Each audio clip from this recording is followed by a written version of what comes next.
देश में बहुत जल्द चुनाव होने वाले हैं। धर्म और जात पात की राजनीति का बोलबाला है। इस शोर में एक कहानी ऐसे नेता की भी है जिन्होंने धर्म और जात पात की लकीर को अपनी जनसेवा से छोटा करने की बहुत कोशिश करी है। मेरे साथ इधर हैं इंदर सिंह नामधारी जी, जो कि एक करियर पॉलिटिशियन रह चुके हैं, और इनके साथ हैं इनकी डॉटर सुखदीप कौर, जो कि पॉलिटिकल रिपोर्टर रह चुकी हैं।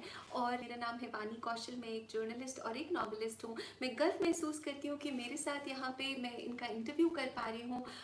ये इनकी किताब है एक सिख नेता की दास्तान, और इसको वाणी प्रकाशन ने प्रकाशित किया है। और मैंने ये किताब पढ़ी है। इस किताब की हज़ारों कॉपियाँ अभी तक बिक चुकी हैं, और मेरे जहन में बहुत सारे सवाल हैं जो मैं जिनके जवाब इनसे जानना चाहूँगी, सुखदीप कौर से जानना चाहूँगी, जिन्होंने अपने फादर को और उनको असिस्ट किया इस बुक को लिखने में।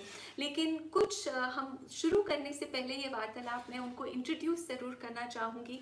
अपने शब्दों में लिखने की कोशिश करी है तो देश के बंटवारे के बाद एक रिफ्यूजी सिख ने पाकिस्तान से झारखंड के डाल्टनगंज तक का सफ़र तय किया। बिहार भाजपा के अध्यक्ष और कैबिनेट मंत्री भी बने, झारखंड की नींव रखी और उसके पहले स्पीकर बने। बिहार और झारखंड में 7 चुनाव जीतकर धर्म और जाति की राजनीति को हराया। आज आपकी किताब आई है और हम इसके बारे में बहुत सारी बातें करने वाले हैं। इस शो पे आपको मैं बहुत बहुत वेलकम करती हूँ नामधारी जी, और बहुत सारे सवालों के साथ मैं शुरू होना चाहती हूँ पूछने की, अगर आप अनुमति दें मुझे तो। सबसे पहले मैं आपसे ही पूछना चाहती हूँ नामधारी जी, आपने इस बुक का नाम एक सिख नेता की दास्तान क्यों रखा? जब मैं अपनी आत्मकथा लिखने के लिए बैठा तो मुझे वो सारा दृश्य दिखने लगा जब मैंने राजनीति शुरू की थी, और जब मैं वोट मांगने के लिए जाता तो लोगों को हैरत होती कि एक सिख रिफ्यूजी विधानसभा का चुनाव लड़ रहा है। तो लगता था कि जैसे मैं कोई अजीब सा काम कर रहा हूँ। लेकिन मुझे एक प्रेरणा मिली अकबर और बीरबल की कहानी से। कहते हैं कि अकबर ने एक लकीर खींचकर बीरबल को कहा था कि इसको बिना काटे छाटे छोटा कर दो। तो बीरबल ने बड़े आसानी से उसके बगल में एक लंबी लकीर खींच दी और कहा कि बादशाह, आपकी पहली की लकीर छोटी हो गई। तो जब जात पात और धर्म की लकीरों को मैंने देखा तो इस कहावत ने या इस कहानी ने मुझे बहुत ताकत दी कि ये तो जो लकीर इनकी है जात पात की और धर्म की, यदि इसमें मैं मानवता की एक लंबी लकीर खींच दूँ तो मैं अपने मंजिल तक पहुंच सकता हूं। और मैंने इसका प्रयोग किया, और जनता का स्नेह जब मुझे मिला और मैंने उनकी सेवा करनी शुरू की, तब किताब लिखते समय मैंने कहा कि मैं अगर ये लिखता हूँ कि एक सिख नेता की कहानी दास्तान, तो लोगों को प्रेरणा मिलेगी कि जात पात और धर्म की राजनीति छोड़कर किसी भी क्षेत्र में आप जाएं तो आपको सफलता मिल सकती है, यदि आप एक लंबी लकीर खींच के दिखा दें। बहुत सुंदर विचार है आपका। लेकिन इसी बारे में जब मैंने इनकी किताब पढ़ी तो मैंने देखा कि इन्होंने लिखा है कि 1980 के बाद यहाँ पे भारत में एक ऐसा दौर आया जब हर पार्टी केवल धर्म के नाम पे वोट मांग रही थी। और इसमें मुझे लगता है कहीं पे जो हमारे देश की जनता है उसका भी आप कह सकते हैं कि उसका भी बहुत हाथ है, क्योंकि धर्म के नाम पे वोट मांगे जाते हैं और दिए भी जाते हैं। तो मैं आपसे जानना चाहती हूँ, आपने अपनी बुक में कांग्रेस से लेकर भाजपा और लालू यादव की राष्ट्रीय जनता दल सभी पार्टियों को इस बारे में कटघरे में खड़ा किया है। और मैं आपसे ये जानना चाहती हूँ कि क्या कितना गुनहगार, अगर हम कहते हैं कि नेता गुनहगार है, क्या आपको ये महसूस होता है कि देश की जनता भी उतनी ही गुनहगार है जो धर्म की राजनीति चलाने देती है? अभी अभी लोकसभा के चुनाव होने वाले हैं 2-3 महीनों के अंदर। आप देखेंगे कि कल प्रधानमंत्री जी ने जो अपने पार्टी के कुछ उम्मीदवारों का नाम दिया तो साथ में ये बताया जाता था कि ये ओबीसी हैं, ये फलानी जात के हैं। अब ये इतना पक्की बात हो गई है लोग इसको एक बहुत आवश्यक अंग समझना शुरू कर दिया है लोगों ने। लेकिन इससे वैसे लोग जो सेवा करने चाहते हैं, जो ईमानदार हैं, उनको काफ़ी सेटबैक होता है उनका, कि आखिर जो गुण, कोई ऐसा नहीं कि कोई जात का व्यक्ति जब जीत के जाता है तो ज़्यादा सेवा करता है। इसलिए जो अभी का वातावरण है, शायद मैं समझता हूँ कि मेरी पुस्तक इस वातावरण में एक परिवर्तन लाने की कोशिश करेगी। लोग हिम्मत करें कि नहीं, जात और धर्म का सहारा लिए बिना भी हम अपने मंजिल मकसूद तक पहुँच सकते हैं। बिल्कुल, बिल्कुल सच कहा आपने। इसमें जो एक चीज़ मुझे बहुत इंटरेस्टिंग लगी, और इनफैक्ट वो चैप्टर्स शायद मेरे फेवरेट हैं, बिकॉज़ जब हम आपके बारे में सुनते हैं तो शायद ही कोई इंसान है जो नहीं जानता कि आपका कनेक्शन निर्मल बाबा जी से भी है। तो आपने एक बहुत दिलचस्प किस्सा लिखा है निर्मल बाबा के बारे में। जब आपको टीवी और बीवी दोनों में से किसी को चुनना पड़ा तो आपने वो कैसे आपने फेस किया, और आप थोड़ा सा उसके बारे में बताइए। वैसे वो वास्तव में निर्मल, जब मेरी शादी हुई थी तो उसकी उम्र 12-13 साल की थी, 14 साल की। हाँ जी। तो बेटे की तरह मैंने इसको रखा। लेकिन जब डाल्टनगंज में मेरी पत्नी आ गई तो चूँकि हमारा परिवार वहाँ व्यापार में काफ़ी स्थापित है, तो ये भी आ गया कि हम भी कुछ काम करेंगे, तो उसने वहाँ पर रहना शुरू किया। ये लंबी कहानी है, लेकिन वो उसको सफलता तो बिजनेस में नहीं मिली।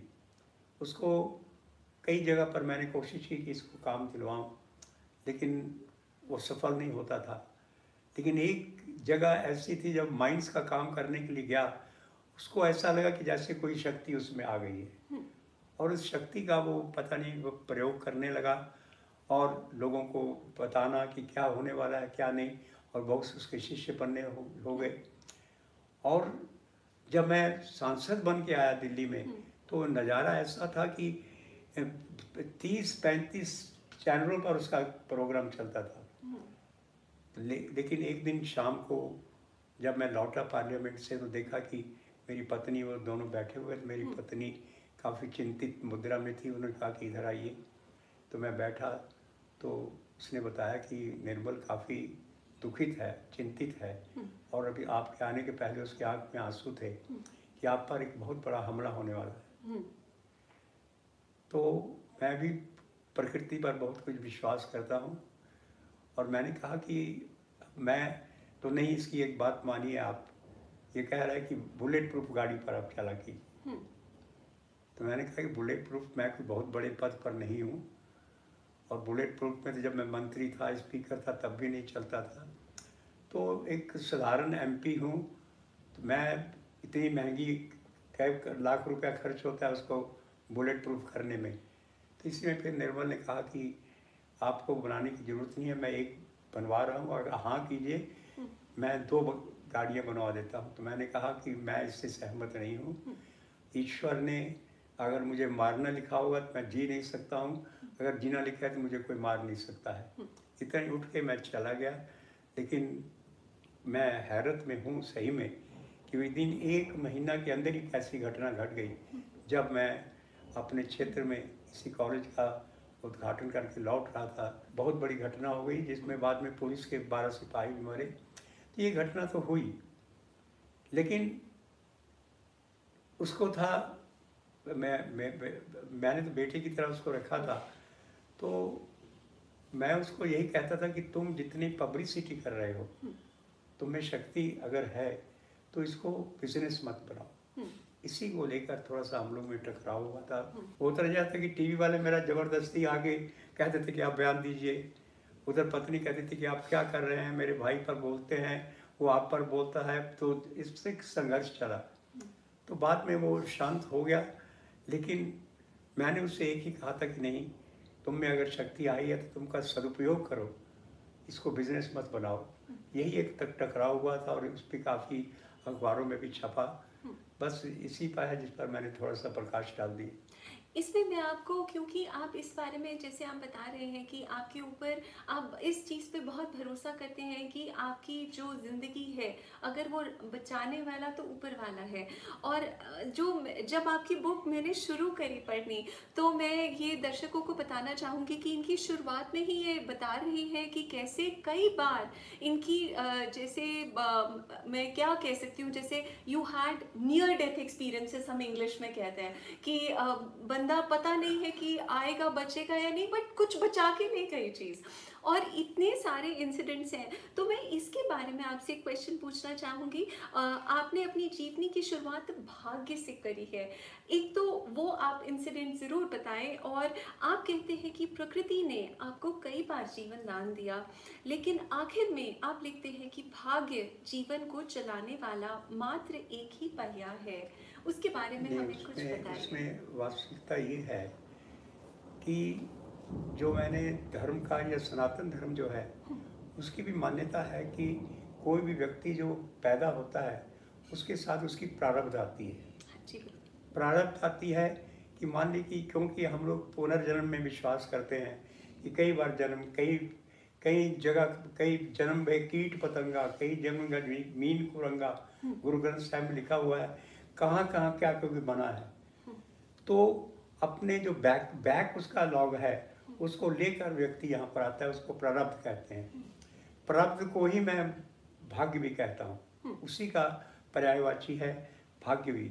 अब जैसे कोई गरीब भिखारी के यहाँ पैदा हो और कोई अडानी के यहाँ पैदा हो जाए बच्चा, उसने तो कुछ नहीं किया, तो वो तो खरबपति बन के आया, एक भिखारी के यहाँ पैदा हुआ। तो यही प्रारब्ध होती है। तो किस्मत या जो हम कहते हैं कि जिसको आपने पूछा अभी भाग्य, तो दोनों को मैं एक मानता हूँ। हाँ। भाग्य है इंसान का ज़रूर। मैं कुएं में गिरा, जहाँ पर सांप निकलते थे मैं जिंदा निकल आया, तो भाग्य इसमें था। लेकिन मैं ये भी मानता हूँ कि भाग्य के साथ साथ आपका अगर प्रारब्ध है तो प्रारब्ध के साथ साथ आपका प्रयास भी होना चाहिए। जैसा कोई पिता अपने बच्चे के लिए बैंक में पैसा छोड़ जाए, तो बच्चा अगर समझदार होगा तो उसको पढ़ाएगा, अगर बदमाश निकल गया, आवारा निकल गया, तो उसको ख़त्म कर देगा। इसलिए कि ये कहावत है कि जो सपूत तो क्यों धन संचय, जो कपूत तो क्यों धन संचय। इसी तरह भाग्य तो है, लेकिन आप चाहें तो उस भाग्य को अपने प्रयास और प्रार्थना से बढ़ा भी सकते हैं और आप उसके निगेटिव में भी जा सकते हैं। इसलिए मैंने दिया कि जीवन में भाग्य भी है और भाग्य के साथ आपका प्रयास और प्रार्थना भी है। बिल्कुल बिल्कुल। क्या आपने अपने भाग्य को बदला किसी तरह से, या हम अपने भाग्य को बदल सकते हैं? नहीं, देखिए इसमें मैं थोड़ा भाग्यवादी तो अपने आप को मानता हूँ, क्योंकि गुरु नानक देव जी की वाणी में लिखा है कि जहाँ दाने तहाँ खाने, नानका सच है। जहाँ दाने दाने पर लिखा है खाने वाले का नाम। अगर मैं आज सोचूं कि पाकिस्तान का एक छोटा सा गांव नौशहरा खोजियाँ, वहाँ मैं पैदा हुआ और कहाँ पर आके जीवन मैंने अपना बिताया, आखिर कौन सी वो चीज़ है जो कोई सोच भी नहीं सकता है उसके साथ घटित हो जाती है। इसलिए भाग्य को मैं निश्चित देता हूँ कि कुछ है, प्रारब्ध है, लेकिन जैसा मैंने अभी कहा प्रारब्ध में हम इजाफा भी कर सकते हैं और उसको ख़त्म करके अपने आप को नीचे भी गिरा सकते हैं। इसलिए भाग्य को मानते हुए आदमी को प्रयत्नशील रहना चाहिए। बहुत बढ़िया। एक यहाँ पे मैं क्वेश्चन पूछना चाहूँगी, इनकी सुपुत्री यहाँ पे है सुखदीप कौर, इनके पांचवी संतान है और कहा जाता है आपने मुझे इसमें पांचवी बेटी है। और इस किताब में आपने ये मेंशन किया है नामधारी जी की जब ये पैदा हुई थी तो लोगों ने आपको सांत्वना दी थी और इन्होंने ही आपको इस बुक को लिखने में मदद करी। मैं आपसे पूछना चाहती हूँ सुखदीप, आप एक पॉलिटिकल रिपोर्टर थी, तो आप भाग्य और धर्म और इन सब के शायद अगेंस्ट ही लिखती होंगी, तो आपको कितना आसान था इस बुक में नामधारी जी को असिस्ट करना, या आपने क्या चैलेंजेस फेस किए इसको लिखने में? क्या आपके मतभेद होते थे? वानी, सबसे बड़ी बात जो आपने कही कि जब आप एक रूढ़िवादी परिवार में पांचवी बेटी पैदा होती है तो उसको एक लाइबिलिटी के तौर पे देखा जाता है।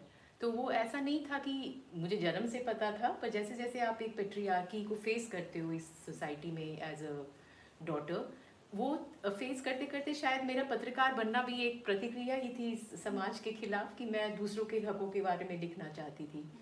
और ये कहाँ, जब मेरा पत्रकार बनना, तो चलो अगर पिताजी भागे बोलेंगे, मैं प्रयास बोलूँगी, तो उसके बाद हम जब मैंने धीरे धीरे इनकी ज़िंदगी को क्लोजली देखा, तो एज अ फादर मैं जैसे भी इनको रेट करती हूँ, as a politician I always rated him highly.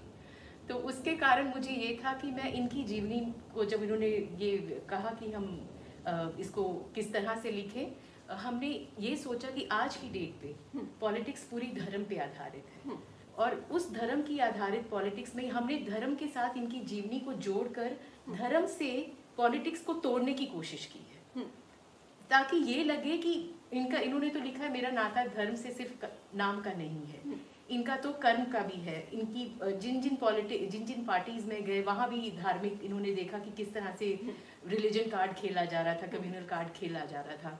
Ram मंदिर कैसे, इसका जन्म कैसे हुआ इस पूरे मुद्दे का, उसके बारे में इन्होंने इनकी अपनी जर्नी में इंडिया की भी जर्नी लिखी हुई है, पार्टीशन से लेकर अभी तक। तो एज अ रिपोर्टर वो मेरे लिए भी बहुत इंटरेस्टिंग था। पर जैसे आपने कहा कि एक फादर के साथ जो भाग्यवादी था, और जो भाग्यवादी था उसके साथ ये सामंजस्य बना के चलना, ऊपर से सबसे बड़ी चैलेंज ये होना कि वो अपने तरीके से अपने पंक्चुअल हैं अपने हर चीज़ के लिए, उनको समय निकलवा के लिखवाना, चेंजेस करवाना, रिसर्च में शामिल करना, पुरानी चीज़ों को दोबारा से रिक्रिएट करना, ये काफ़ी बड़ा चैलेंज था।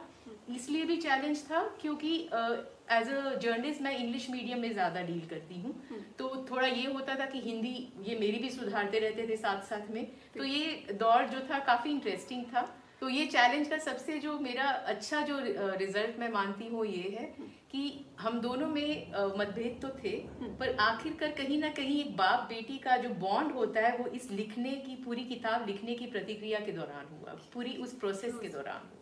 एक सवाल आई थिंक हम जानना चाहते हैं, आई थिंक दर्शकों को भी अच्छा लगेगा।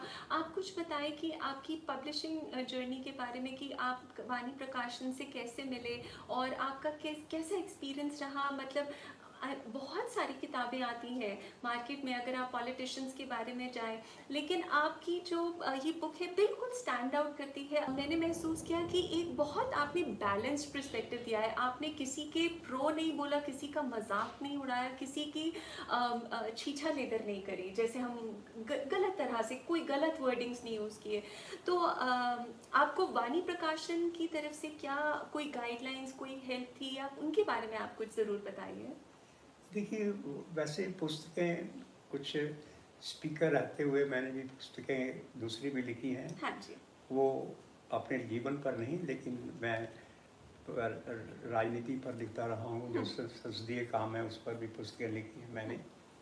तो उस समय पुस्तकें छप जाती थी, लेकिन वाणी प्रकाशन का नाम मैंने सुना था, जहाँ जो बहुत अच्छे पब्लिशर हैं, इसलिए मेरी बेटी ने ही पत्राचार किया। लेकिन जब उनके साथ मेरा वास्ता पड़ा तो मैं बहुत प्रभावित हुआ हूँ, और उन्होंने बड़े मनोयोग से इस पुस्तक को छापा है। और ख़ास करके जो मालिक हैं उसके, उनकी बेटी काफ़ी, ये भी काफ़ी उससे प्रभावित हुई है। तो मुझे बहुत खुशी है कि वाणी प्रकाशन ने इसको छापने में काफ़ी हमारी मदद की है। मैं दर्शकों को ये ज़रूर बताना चाहूँगी कि एक सिख नेता की दास्तान ये कई शहरों में रिलीज़ करी गई है। नामधारी जी ने ट्रैवल करके इसको रिलीज़ किया है, और आप ये ज़रूर पढ़ें और आपको बहुत पसंद आएगी। एक जो सुखदीप आपने जो एक छोटा सा एक चीज़ बोला धर्म का, तो मैं उसी सवाल पे एक बार ये दोबारा आती हूँ, क्योंकि हम देखते हैं कि अब हम लोग इलेक्शंस में जा रहे हैं। तो धर्म, आपने लिखा है कि धर्म के साथ मेरा रिश्ता सिर्फ नाम का नहीं है, आपने अपनी किताब में लिखा है। आपने अपनी आत्मकथा को धर्म से जोड़ते हुए धर्म का मर्म समझाने की कोशिश करी है। तो इसके बारे में आई थिंक दर्शकों को ज़रूर बताना चाहिए। देखिए, जब धर्म का मर्म कहता हूँ मैं, तो मर्म है, क्योंकि धर्म तो एक ऐसी चीज़ है, हर एक आदमी किसी न किसी धर्म से जुटा हुआ है। लेकिन जब धर्म का मर्म हम सोचते हैं तो उसका मतलब है कि मेरा कुछ अपना उसका थिंकिंग हो गया है कि मेरी अपनी भी एक परिभाषा है उसकी। एक है साधारण धर्म और एक है असाधारण, ऑर्डिनरी और एक्स्ट्रा ऑर्डिनरी। ऑर्डिनरी धर्म है जैसे हम सिख हैं, केस रखते हैं, पगड़ी बांधते हैं, हमारे कुछ खाने पीने के रास्ते होंगे, ड्रेस होगी, ये सब है ऑर्डिनरी धर्म, साधारण धर्म। लेकिन एक धर्म है जो सबके लिए लागू होता है, वो चाहे हिंदू हो, चाहे मुसलमान हो, चाहे सिख हो, चाहे ईसाई हो, उसको मैं कहता हूँ एक्स्ट्रा ऑर्डिनरी धर्म। धृति क्षमा दमो अस्त्यं शौचम इंद्रिय निग्रह धीर विद्या सत्यम अक्रोधो दशकम धर्म लक्षणम। धर्म के 10 लक्षण हैं, वो हिंदू के लिए भी लागू हैं, वो मुसलमान के लिए भी लागू हैं, वो किसी के लिए भी लागू हैं। वो एक्स्ट्रा ऑर्डिनरी धर्म है। दुख ये है कि आजकल लोग ऑर्डिनरी धर्म को पकड़ के बैठे हैं और जो एक्स्ट्रा ऑर्डिनरी धर्म है उसकी उपेक्षा हो गई है। इसलिए जिस दिन आदमी धर्म का मर्म समझ जाएगा तो उसकी नफरत खत्म हो जाएगी, उसकी हिंसा खत्म हो जाएगी, वो एक ऐसा आदर्श बन जाएगा। इसलिए मैंने कहा कि जब धर्म का मर्म मैंने कोशिश की जानने की, क्योंकि गुरु नानक देव जी से यही पूछा था मक्का में लोगों ने कि हिंदू अच्छा है कि मुसलमान अच्छा है, तो गुरु नानक देव जी ने उसका उत्तर दिया था कि शुभ अमला बाजो दोनों रोई। अगर उसके अमल कर्म उसके ठीक नहीं होंगे तो हिंदू भी रोएगा और मुसलमान भी रोएगा। बात है कि आप काम कैसा करते हैं, आपके कर्म कैसे हैं, और यही है धर्म का मर्म। बहुत सुंदर, बहुत सुंदर। मैं दर्शकों को ये बताना चाहूँगी कि इस किताब की अभी तक थाउजेंड्स ऑफ कॉपीज बिक चुकी हैं। आपसे नामधारी जी एक सवाल मैं ज़रूर पूछना चाहूँगी, आपकी हिंदी इतनी अच्छी कैसे? क्योंकि जब मैं ये किताब पढ़ रही थी मुझे इतना वो हो रहा था कि आप इतना सुंदर लिखते हैं, आपका जो एक्सप्रेस करने का तरीका है, और आप बहुत ज्ञानी हैं। आपने बहुत रिलीजियस टेक्स्ट बहुत पढ़े हैं। एक सबसे इंटरेस्टिंग जो इंसिडेंट था जब आप प्रिजन में आप ग्रंथ सुनाते थे और दूसरे रामायण सुनाते थे। उसी से मैं इसका उत्तर भी देना चाहता हूँ, क्योंकि नहीं मालूम था कि इतने लंबे समय तक जेल में रहना पड़ेगा। 17-18 महीने कोई कम समय नहीं होता है। तो हमारे जो संस्कृत इमरजेंसी के टाइम में, तो हमारे संस्कृत के टीचर थे जिला स्कूल में जहाँ मैं पढ़ता था, तो हमको पुत्रवत मानते थे और अपने घर में बुलाकर काफ़ी संस्कृत उन्होंने मुझे पढ़ाई। और एक उनका श्लोक तो उन्होंने मुझे, जैसे वो कहते थे कि भुक्त्वा शतपदम गच्छेत्, कि बेटा जब खाना तो 100 कदम जरूर चलना उसके बाद। तो मैं अभी तक उसको फॉलो करता हूँ कि भुक्त्वा शतपदम गच्छेत्। अब उन्होंने कहा था कि काव्य शास्त्र विनोदेन कालो गच्छति धीमताम व्यसनेन च मूर्खानाम निद्रया कलहिन्वा। उन्होंने कहा था कि जो काव्य शास्त्र विनोदेन कालो गच्छति धीमताम, जो बुद्धिमान लोग हैं उनका समय बीतता है काव्य शास्त्रों के मनन और चिंतन में, और जो मूर्ख लोग हैं उन लोग या तो शराब पी लेंगे या जुआ खेलेंगे या आपस में लड़ लेंगे। इसलिए जब जेल में गए काफ़ी पढ़े लिखे लोग, प्रोफेसर लोग भी हमारे साथ थे, और वहाँ पर बहुत पढ़ने का मौका मिला। और रामचरितमानस की तो एक चौपाई पढ़ गए, और मुझे ही लोगों ने वक्ता बना दिया था, और उस पर डिस्कशन होती थी क्योंकि काफ़ी पढ़े लिखे लोग थे। तो उस कहा गया कि every cloud has a silver lining. इसलिए उस जेल में भी हमको कुछ पॉजिटिव सीखने को मिला। जीवन की जो वास्तविकता है उसको भी नज़दीक से देखा, जेल क्या चीज़ है ये देखा। इसलिए टाइम तो काफ़ी मैंने इमरजेंसी और वीसा पर लगा हुआ था, maintenance of internal security act. कोई वकील नहीं, कोई दलील नहीं, कोई अपील नहीं, ऐसा वो काम था, समय था। इसलिए वहाँ पर बहुत कुछ सीखने का मौका मिला, और काफ़ी पढ़े लिखे लोगों के साथ हम लोग रहे, और इस प्रकार जेल के दिन भी बड़े आराम के साथ बीत गए। अब आराम के दिनों पे आते हैं। 7 बार चुनाव जीतने के बाद राजनीति से रिटायर होने का सबब आपने अभिमन्यु के चक्रव्यूह में घेरे जाने के समान बताया है, ऐसा क्यों है? ऐसा देखिए, ऐसा ये था कि मुझे याद है कि जब मैं स्पीकर था झारखंड में, रांची में, तो वहाँ की एक अखबार ने लेख मांगा था कि आप किस एज में सोचे थे कि पॉलिटिशियंस को रिटायर कर देना चाहिए। तो मैंने उसमें अपने लेख के माध्यम से दिया था कि 75 साल की उम्र के बाद जो पॉलिटिशियंस है उनको स्वतः अलग हो जाना चाहिए और बाकी का जीवन अपने अनुभवों से समाज को देना चाहिए। और इसीलिए जब मैं इंडिपेंडेंट जीत कर आया लोकसभा में, तो 2014 में जब मैं रिटायर किया, तो जो मेरी अपनी लिखी हुई एज थी वो 72 थी, लेकिन 2 साल कम मेरे बड़े भाई ने लिखवाई थी। एक्चुअल में 74 ईयर का हो गया था, तो 1 साल बचता था। तो मैं दुविधा में पड़ गया।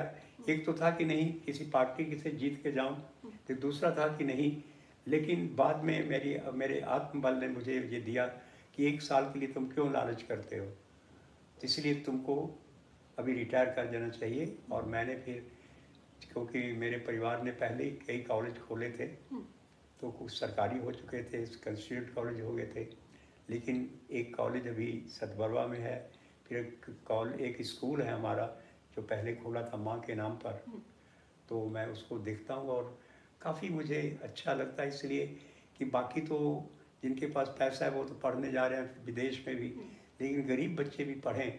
मैं पूरा ध्यान रखता हूँ उन गरीबों को किस प्रकार से सहायता दी जा सकती है, कैसे सस्ती से सस्ती या कभी फ्री भी। हॉस्टल में भी कई ऐसे बच्चे हैं जो फ्री खाते हैं पीते हैं और उनको पढ़ाया जाता है। तो बाकी मैं अपना जीवन इसी शिक्षा के प्रसार और प्रचार में लगा रहा हूँ। एक चक्रव्यूह का थोड़ा सा मैं वानी ऐड करना चाहूँगी कि जैसे अभिमन्यु ने काफ़ी चक्रव्यूह के द्वार तक तोड़ते तोड़ते वो आखिरी द्वार में जाके अटक गया था। तो नामधारी जी ने वो जो क्योंकि वो किस्सा हम दोनों ने काफ़ी डिस्कस किया था कि किस तरह से उसको लिखा जाए, तो ये धर्म और राजनीति को काफ़ी चुनाव में हराते आ रहे थे। पर 2014 में जो आंधी चली धर्म की, वो आंधी में ये कहते हैं कि मैं भी घिर गया। वो टिकट मांगना किसी पार्टी से, उसके हर एक पार्टी धर्म और जात का कार्ड खेल रही थी।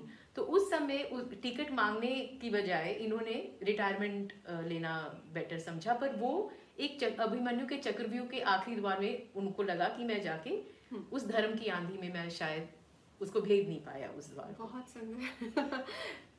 वैसे अभिमन्यु का नाम इसलिए लिया कि मेरी माँ का नाम भी द्रौपदी था। अच्छा। तो उस नाम से भी, क्योंकि द्रौपदी अभिमन्यु को अपना बेटा ही समझती थी। हाँ, इसलिए कुछ मिलता था, इसलिए मैंने शब्द उस द्रौपदी मैंने अभिमन्यु शब्द का इस्तेमाल किया। बहुत सुंदर जिस तरह से आपने किताब में इन सब चीज़ों का उल्लेख किया है, बहुत सुंदर है। सुखदीप, आपसे एक आखिरी सवाल पूछना चाहूँगी। आपने कहा कि किताब लिखने के सफ़र में, मैंने जब किताब पढ़ी तो मेरे को ऐसा लगा आप दोनों काफ़ी as a daughter and father आप लोग काफ़ी क्लोज आए। आपने कुछ मतभेद भी हुए लेकिन फिर भी आप बहुत क्लोज आए। उसके बारे में आप दोनों कुछ बताइए।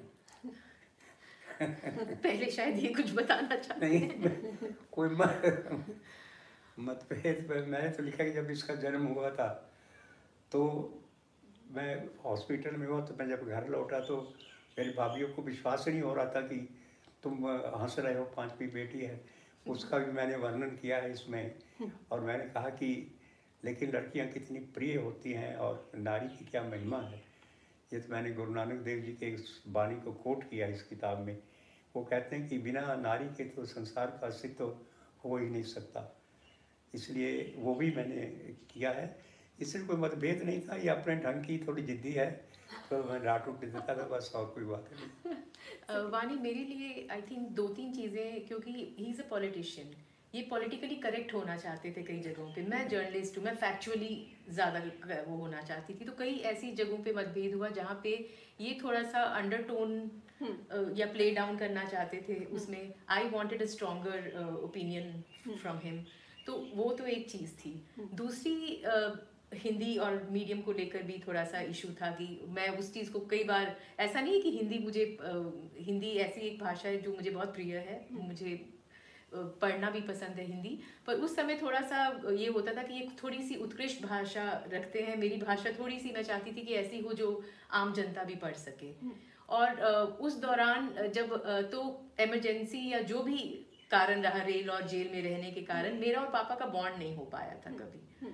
और वो क्योंकि मुझे हमेशा ये लगता था कि शायद बेटे की चाह में मैं पैदा हुई हूँ और जिसके कारण शायद वो मुझे कभी एक्सेप्टेंस नहीं मिली अपने घर में जो या अपने परिवार में पूरी। तो ये मेरा आई थिंक एक पूरा जिंदगी का जो नजरिया जिंदगी को देखने का था कि मुझे अपने आप को कहीं ना कहीं हमेशा लगा कि कुछ प्रूव करना है, अपनी एग्जिस्टेंस को जस्टिफाई करना है मुझे। तो ये इसके अपने विचार हो सकते हैं, हम लोग के दिल में कोई ऐसी भावना नहीं है। और जितना मैं इससे डरता हूँ बाकी चार से